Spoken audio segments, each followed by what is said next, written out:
Halo, selamat sore semuanya. Kita ketemu lagi di acara Creating Talk bersama saya Deci Putra as a host dan teman dan narasumber kita Bapak Dwi Fahmi Denny. Kita kali ini akan mengulas mengenai platform engineering. Langsung aja barangkali ya. Mas Denny, singkat aja nih Mas. Apa itu platform engineering? Platform engineering itu sebetulnya adalah sebuah disiplin ilmu yang mana di dalamnya ada sebuah metodologi dalam membuat atau membuild proses workflow yang berintegrasi atau berkolaborasi antara software engineer dan infrastructure. Oke. Nah, untuk disiplin itu apa benefitnya untuk organisasi yang mengimplementasikan culture itu? Jadi keuntungan dan impact dari penggunaan atau implementasi dari platform engineering untuk organisasi yang pertama tentunya akan mengakselerasi sebuah proses development. Ya. Yang kedua, scalability, ya artinya scale dan availability. Nanti saya akan jelaskan satu persatu. Yang ketiga, soal utilisasi resource dan cost optimization. Keempat, enhancement security, perbaikan dari sisi security. Dan yang terakhir, soal inovasi. Saya jelaskan satu persatu. Accelerate development atau mengakselerasi development artinya bahwa kita akan jauh kepada mengembangkan development itu secara cepat. Dan software engineer itu hanya fokus kepada kodenya saja, tanpa harus melibatkan infrastructure. Okay. Kemudian dari sisi scalability dan availability, sebetulnya apa yang dibikin atau dibuild oleh seorang software engineer itu harus bisa dengan mudah di scale up untuk keperluan penggunaan atau growth dari usernya itu sendiri. Dan untuk availability, sebetulnya kita harus memperhatikan soal hack capability-nya itu sendiri atau reliability dari aplikasi itu sendiri. Artinya aplikasi tersebut tidak mudah downtime dan juga stable. Kemudian benefit lainnya secara resource, maka sebetulnya kita akan memperhatikan soal infrastructure cost efficiency dan juga bagaimana untuk mereduce cost yang berjalan.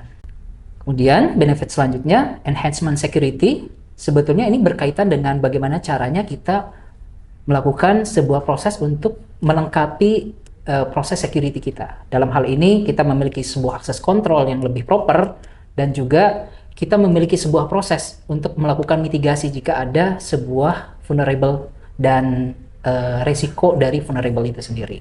Dan yang terakhir soal innovations atau inovasi. Nah, sebetulnya dalam platform engineer kita dituntut untuk selalu melakukan elaborasi dan juga collaborations untuk lebih aktif untuk mendevelop sebuah aplikasi. Dan juga dalam sebuah inovasi itu pasti akan dituntut sebuah encourage ya, keberanian untuk melakukan terobosan activity atau sebuah yang namanya kreativitas gitu ke situ. Apa ini dari 6 hal tadi ya? 5 hal tadi itu adalah key practice-nya? Ya, sebetulnya key practice dari platform engineer itu hanya ada 2 sih sebetulnya ya, yang saya bisa share. Yang pertama soal bagaimana caranya si aplikasi related ke scalability dan juga ke security. Nah, kenapa 2 ini merupakan 2 hal yang pokok? Karena yang pertama, aplikasi itu harus berjalan dalam platform yang bisa di-scale. Dengan kata lain, bisa dengan mudah diperbesar atau dicukupkan dengan sesuai request ataupun demand dari kebutuhan. Dan juga berkaitan dengan security, artinya produk atau aplikasi tersebut dengan memiliki minimum security vulnerable, artinya security yang terjadi ataupun ke hole atau bolongan daripada security itu sendiri di dalam aplikasinya. Jadi best practice-nya itu 2, scalability dan availability, plus yang keduanya adalah security-nya. Oke. Ini ada requirement-nya nggak Mas? Secara infrastruktur yang sebelumnya harusnya udah ada, sebelum mengimplementasikan platform engineering itu? apa aja yang dibutuhkan sebelumnya? Oke, untuk requirements, di sini requirements itu sebetulnya ada dua hal. Yang pertama berkaitan dengan orang atau people, dan yang keduanya adalah berkaitan dengan tools atau working environments, termasuk di dalamnya infrastructure ya. Nah, untuk requirements awal, untuk sebuah tim dalam platform engineer, mereka harus memiliki skill untuk melakukan scripting dan programming, yaitu harus ya, karena bagaimanapun nanti akan berkaitan dengan bagaimana caranya melakukan tuning aplikasi di dalam infrastrukturnya. Oke. Kemudian dalam skill set tim platform engineer juga harus memiliki sebuah knowledge atau paling nggak basic knowledge dalam hal infrastructure as code, yang mana capability ini harus dimiliki oleh setiap platform engineer, karena pertama dengan menggunakan infrastructure as code kita akan jauh lebih cepat memprovisioning ataupun menyiapkan environment aplikasi yang akan dideploy. Ini yang pertama. Yang kedua, dengan adanya infrastructure as code, kita bisa dengan mudah melakukan inventory dan dokumentasi kepada infrastruktur kita, baik itu yang akan didelivery maupun yang sudah didelivery. Dalam singkatnya adalah kita memiliki inventory dari semua aspek infrastruktur yang kita miliki. Gitu. Dan kalau kita bicara infrastrukturnya sendiri ya, kalau tadi kan adalah people-nya, maka kalau untuk environment atau dalam hal ini tempatnya, maka yang pertama memang kita harus memiliki sebuah mekanisme untuk melakukan deployment. Ya, dalam hal ini CI/CD. Kemudian kita juga harus memiliki sebuah cara yang mana dalam hal ini berkaitan dengan network dan security. Ya, jadi ada dua tadi ya, people-nya dan juga environment-nya. Gitu ya. Oke. Jadi secara singkat harus menyiapkan people-nya dan environment-nya gitu ya. Betul. Okay. Untuk platform engineering ini kan ada banyak hal ya, mulai dari development sampai ke pipeline, CI/CD apa segala macam. Nah, secara garis besar Mas, ini komponennya apa aja sih? Oke. Sebetulnya kalau untuk platform engineer itu banyak sekali komponen dan tools-nya ya, baik itu open source maupun komersial. Nah, kalau kita berbicara tadi saya sudah mention soal infrastructure as code, maka sebenarnya ini berkaitan dengan komponen untuk melakukan provisioning infrastrukturnya. Ya, bisa menggunakan Terraform dalam hal ini sebagai tools-nya, dan itu merupakan tools open source, atau menggunakan native cloud-nya itu sendiri. Seperti AWS, itu menggunakan AWS CloudFormations. Okay. Terus komponennya lagi, yang tadi saya mention bahwa bagaimana cara melakukan packaging sebuah aplikasi. Nah, kita bisa melakukan container applications atau containerized applications, dan juga melakukan controlling pada kontainernya itu sendiri dengan menggunakan orchestrations. Nah, dalam hal ini packaging aplikasi tadi ya itu akan dikontrol dependencies-nya, cara jalannya atau working state-nya dan lain sebagainya, itu akan diambil alih ataupun dikontrol oleh yang namanya orchestration tadi. Nah, dalam hal ini kita bisa menggunakan open source, ya bisa menggunakan Docker, ya Docker Swarm dalam hal ini. Juga kita bisa menggunakan orchestration seperti Kubernetes, ya. Terus juga Docker Compose yang sebagai standalone-nya, gitu. Okay. Seberapa besar nih Mas untuk cost operation tools-nya ini? Jadi platform engineering itu kan erat kaitannya dengan infrastrukturnya ya. Kita mulai mungkin dari infrastrukturnya dulu deh. Masalah people bisa jadi kan setiap company udah ada orangnya gitu ya. Oke. Kita mungkin mulai dari environment, technical environment dulu deh, infrastrukturnya. Oke. Ya, jadi ketika kita bicara sebuah platform engineer dan apa yang akan kita delivery itu merupakan open source aplikasinya, sebagai contoh misalkan kita ingin mendevelop PHP applications, which is itu tidak ada license ya sebetulnya ya, kecuali kita menggunakan commercial libraries ya. Dan yang akan kita deploy misalkan satu VM. Dalam hal ini mungkin kisaran 1 sampai 2 vCPU dan 2 sampai 4 giga RAM ya, seperti itu. Dan dengan storage yang hanya 50 GB, maka sebetulnya hitungannya starting mulai dari 500.000 per bulan sebetulnya. 500.000 per bulan. Oke. Ya. Kalau kita bicara public cloud ya, kalau misalkan cloud lokal itu akan jauh lebih murah sebetulnya. Misalkan ada beberapa public cloud yang mulai startingnya di angka 150.000. 150.000. Ya, Oke, itu oke. untuk infrastrukturnya ya, gitu. Infrastruktur. Oke. Jadi apakah yang cloud-nya dari lokal dan akhirnya bisa di platform engineering ini bisa diimplementasikan di cloud lokal juga? Ya, karena platform engineering itu merupakan metode kan sebetulnya, Ya. dan itu adalah the whole komponen yang di dalamnya juga ada internal development tools ya. Artinya yang kita bikin untuk tim kita pastinya itu harus reliable dengan semua komponen ataupun semua cloud ya. Jadi tanpa ada dependencies kepada cloud tertentu sebetulnya. Oh, oke. Jadi nggak vendor lock gitu ya? Betul. Sip, kalau gitu. Nah, ini kita udah ngomongin teknologinya, kita udah ngomongin platformnya ini. Nah, tapi kan ada dua aktor di sini. Satu adalah infrastrukturnya, satunya lagi tuh adalah bagian teams-nya. Untuk yang tools ini sebenarnya idealnya gitu ya. Untuk tim sebesar apa, Mas? Oke, karena kita berbicara sebuah tim, Ya. maka platform engineering team itu harusnya terdiri dari minimum 3 orang, ya. Gitu. Jadi yang pertama sebagai lead dalam hal ini ya lead developer atau lead infra dalam hal ini ya.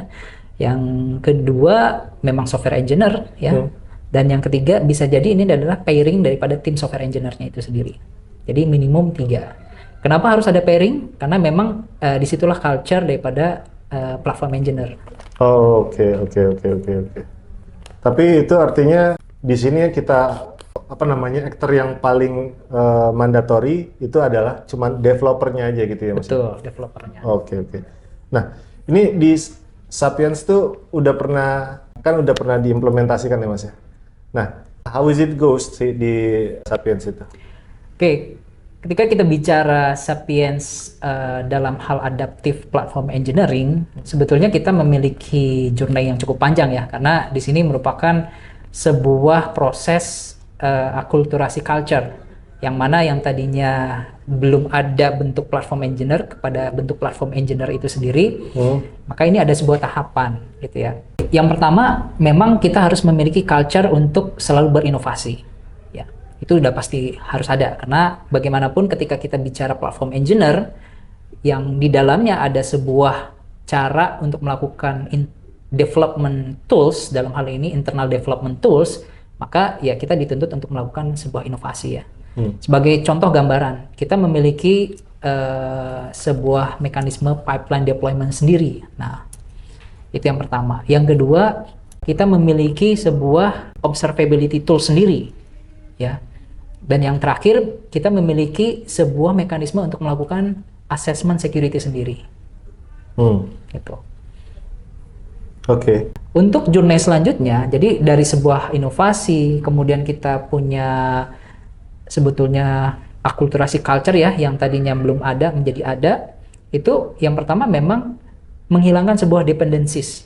Menghilangkan dependencies itu dalam kata lain bahwa ketika kita bicara sebuah internal tools ya, maka tools itu harus digunakan oleh semua elemen, oleh semua tim tanpa terkecuali. Jadi bukan hanya dalam hal ini adalah sebuah infrastruktur sebagai role infrastruktur, tapi juga software engineer untuk melakukan gathering toolsnya itu sendiri. Sebagai contoh, misalkan ketika kita bicara bagaimana sih caranya melakukan deployment, gitu ya, maka tim platform ini akan menyiapkan standarisasi guideline sebuah cara untuk melakukan deployment, gitu ya, baik itu templating ya, terus bagaimana cara melakukan scale up-nya, berapa sizing-nya, terus apakah itu akan dilakukan sebuah proses unit testing dan security checking di dalamnya, plus terakhir adalah bagaimana cara melakukan deployment, dan itu adalah merupakan sequential proses yang memang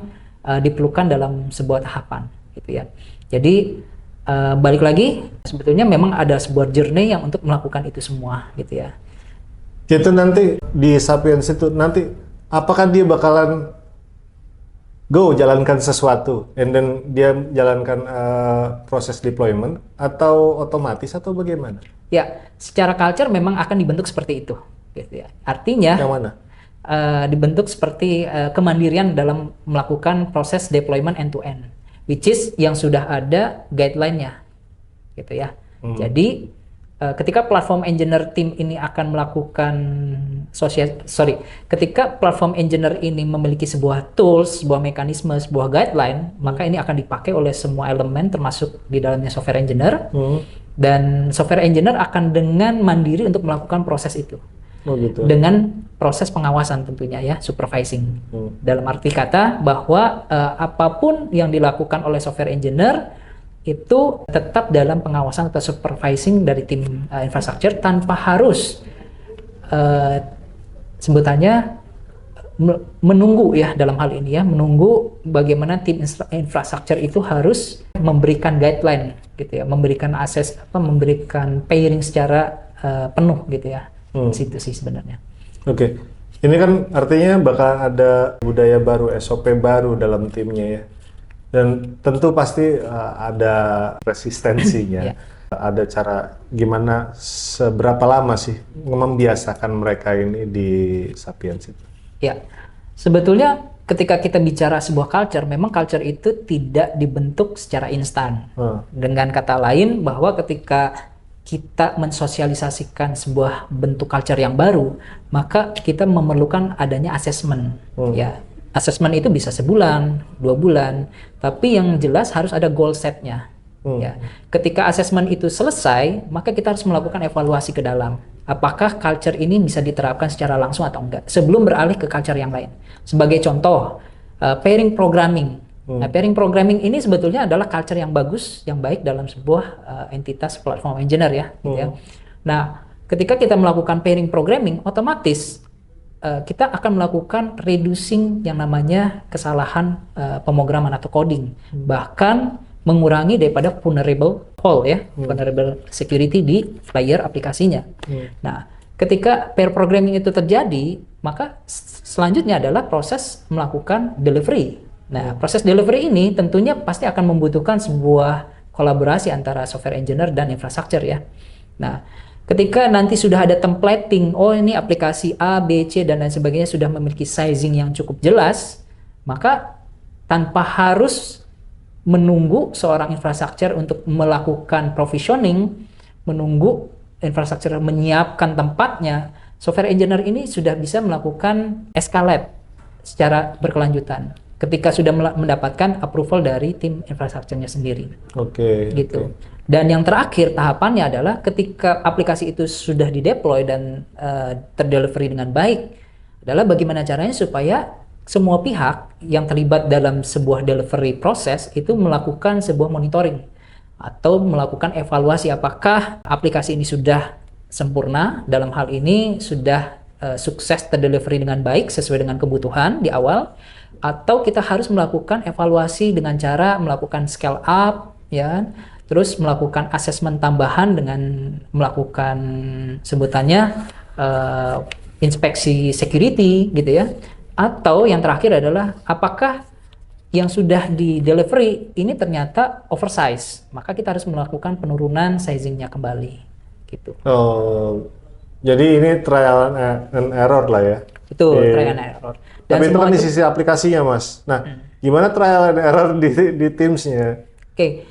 Sebetulnya kayak tadi ya, kita bicara soal culture, maka semua perlu exercise dan semua perlu evaluasi. Paling nggak dengan mekanisme per sebulan sekali atau 2 bulan atau dalam jangka waktu tertentu ya, dalam hal ini untuk membiasakan sebuah culture yang mandiri, ya pastinya akan ada sebuah kekagokan ya, gitu kan, kekagokan. Pasti di sana akan ada resistensi sebetulnya. Tapi untuk hal, kan kita goalnya adalah sebuah reliability, sebuah scalability aplikasi dan lain sebagainya ya, yang related dengan positive manners ya, gitu kan. Maka memang itu butuh proses, dan bisa jadi dalam sebuah culture organisasi itu membutuhkan 1 sampai 2 tahun untuk melakukan itu. gitu ya. Oh gitu. Iya. Ada use case yang bisa diberikan gitu? Perusahaan apa yang pernah Iya. implement ini dan hasilnya kira-kira berapa tahun? Oke, saya pernah sebelum di Sapiens ya, di beberapa startup, saya ambil contoh dalam proses cloud migrations, misalkan dari on-prem ke cloud. Nah, sebetulnya waktu itu tidak ada namanya tanda kutip ya platform engineer, tapi ketika sebuah proses itu terjadi, roadmap dan lain sebagainya untuk melakukan migration, maka di situ perlu adanya sebuah tim kecil, task force yang memang untuk melakukan assessment, mengkalkulasi semua besar potensi kemungkinan dan resikonya di dalamnya, plus mekanisme bagaimana cara melakukan migrationnya. Oke, dan itu memakan waktu berapa? Itu lama? 1 tahun. Itu satu Satu tahun. tahun, gitu. Dan dalam hal ini kita sebut tim tersebut ya yang merupakan tim platform ya, karena di dalamnya memang menyiapkan rundown, terus menyiapkan tools dan melakukan review apa yang sudah dilakukan. Artinya migration apa saja yang perlu dilakukan secara sekuensial. Karena kan ketika kita bicara sebuah organization global, pastinya ada yang namanya tahapan aplikasi tertentu yang harus dinaikkan, misalkan, gitu ya. Atau ini aplikasi ini melakukan memiliki dependencies kepada aplikasi yang lain. Nah, maka ini satu batch pemindahan dan delivery yang bertahap gitu, seperti itu. Jadi ada code reviewer, ada product reviewer. Nah, ini adalah proses reviewernya. Yes, betul. gitu Termasuk ya? itu. Oke. Kita udah bahas mengenai teamsnya, mengenai apa yang perlu diadopsi sama mereka untuk bisa mengimplementasikan si platform engineering ini. Setiap framework atau pola kerja atau task itu kan pasti kan ada toolsnya nih, dan begitu juga sama platform engineering. Sebenarnya ada nggak sih tools-toolsnya yang instan lah, tanpa harus ngerangkai komponen-komponen yang kayaknya harus belajarnya harus banyak gini Mas. Oke, ketika kita bicara komponen dan tools, memang tadi sudah Mas Deci bilang terlalu banyak ya, variatif, dan bahkan ketika kita bicara sebuah kebutuhan itu akan kompleks dalam hal ini dari sisi pemilihan, dan juga takes time untuk mempelajari komponen tools tadi ya, dan butuh waktu untuk mengimplementasikannya. Nah, di Sapiens sendiri sebetulnya kita memiliki sebuah service yang namanya DevOps as a Service dan juga Observability as a Service. Nah, DevOps as a Service ini sebetulnya bagian di dalamnya merupakan ada yang pertama related ke consultations ya. Nah, kita akan berbicara soal konsultasi, bagaimana caranya mengimplementasikan culture tadi ya, platform engineering ini kepada atau di dalam sebuah organisasi. Kemudian bagaimana cara melakukan architecting, baik itu delivery, bahkan sampai kepada architecting dari sisi hal service-service-nya itu sendiri, berjalan dengan platform, apakah itu di dalamnya ada container ataupun non-container. Kemudian ketika kita bicara DevOps as a Service, dalam hal ini DevOps as a Service Sapiens ya, kita juga mengutamakan soal proses deployment CI/CD pipeline-nya. Bentuknya seperti apa dan text time-nya berapa lama, itu pun ada di dalam komponen tadi. Kemudian kita juga berbicara soal security ya. Security, apakah di dalam security-nya ini perlu sebuah enhancement dalam sebuah pipeline delivery, atau setelah aplikasi atau package aplikasi itu di delivery di dalam infrastrukturnya gitu ya, seperti itu. Dan yang terakhir soal cost optimization sebetulnya. Nah, dalam DevOps service tentunya ketika kita mendelivery aplikasi pasti akan melakukan costing ya, review costing. Dalam hal ini ketika proses tadi sudah dilalui, baik itu architecting ya, apakah ini sudah cukup atau relevan dengan kebutuhan, maka disinilah prosesnya, yaitu cost review atau cost optimizations delivery-nya gitu, seperti itu. Dan secara garis besar ada juga yang namanya di Sapiens Observability as a Service. Fungsinya adalah ketika kita berbicara sebuah deployment proses dan delivery, maka sudah pasti kita membutuhkan sebuah yang namanya monitoring ya. Baik itu monitoring dalam hal traffic ya, monitoring dalam hal uptime-nya gitu ya. Dan apakah yang akan terjadi dengan aplikasi itu sendiri dalam hal ini adalah event ya. Nah, eventnya sendiri apa yang terjadi di situ plus logging. Jadi ketika kita bicara sebuah implementasi aplikasi, otomatis erat kaitannya dengan hal-hal yang tadi ya. Jadi bagaimana uptime aplikasi itu sendiri, kemudian bagaimana cara bekerja aplikasi itu sendiri, related ke infrastrukturnya. Jadi ketika dia berjalan, apakah impact-nya kepada infrastruktur, dan apakah aplikasi itu menimbulkan sebuah error ya, gitu ya. Dalam hal ini logging error. Nah, observability tools yang tadi yang as a service, maka proses tadi itu akan di wrapping atau sebutannya kita package ya dalam hal sebuah service. Artinya dengan mekanisme delivery, dengan mekanisme tracing, dan dengan mekanisme logging recording, maka kita bisa dengan mudah mendapatkan apa sih yang terjadi dengan si aplikasi itu sendiri atau esensial dari runningnya aplikasi itu sendiri. Nah, dan di Sapiens itu memiliki itu. Jadi DevOps as a service dan juga observability as a service. Implementasinya dengan tim itu apakah memang coding, terus habis itu merging ke repo, terus habis itu bakalan jalan sendiri nantinya atau bagaimana? Ya, kalau kita bicara instan, maka sebetulnya itu tinggal coding push code dan selanjutnya otomatis delivery gitu ya. Tapi dengan catatan harus ada approval. Karena ketika kita berbicara delivery, maka harus ada approval yang untuk menjalankan proses delivery-nya itu secara proper. Kalau itu di productions. Tapi kalau itu di development, staging, UIT dan lain-lain ya, selain productions, maka proses itu bisa dilalui. Artinya, dan rules ini configurable? yes, configurable. Configurable. Sip. Oke, Mas Denny, kayaknya kita udah sampai di penghujung acara diskusi ini. Karena kita udah coba cover mulai dari ujung sampai ujung ya mengenai platform engineering ini. Mulai dari timnya, apa requirement-nya, tools-nya, celah apa yang bakal bisa kita optimize di sini.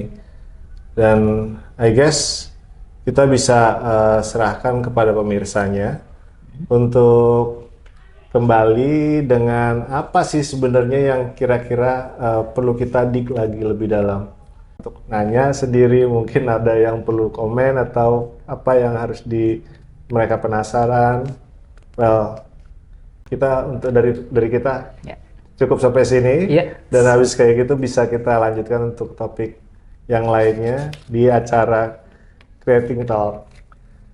Itu aja Mas Denny, terima kasih. Thank you Mas Deci. Iya, thank you. Terima kasih.